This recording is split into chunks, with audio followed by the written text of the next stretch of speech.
আমাদের মধ্যে একটা নিয়ম আছে, বাড়িতে কারো বিয়ে হলে বিয়ের 1 বছরের মধ্যে বিয়ের যা ফুল টুল কাজে লাগে সব নদীতে ভাসাতে হয়।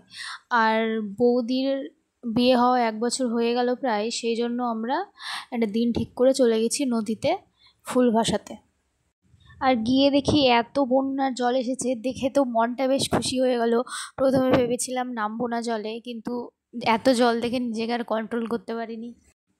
সাঁতার কাটতে তেমন একটা পারি না, তাও একটু চেষ্টা করছিলাম আর কি।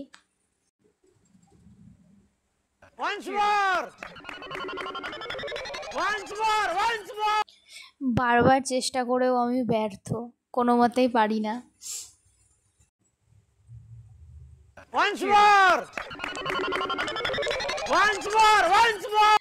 আর এত জল দেখে কি যে ভালো লাগছে, আমি কথায় বলে বোঝাতে পারবো না। মানে মনে হচ্ছে যেন বারবার যাই বারবার যাই ওখানে। আর এখানে স্নান করা হয়ে গেলে বৌদির যা ছিল বাড়িতে ফুল টুল সব এখানে ভাসিয়ে দিচ্ছি আমরা সবাই মিলে। বিয়ের বস্তা, ব্যাগ ট্যাগ, কলসি, ফুলের মালা টালা যা ছিল সব ভাসিয়ে দিয়েছি।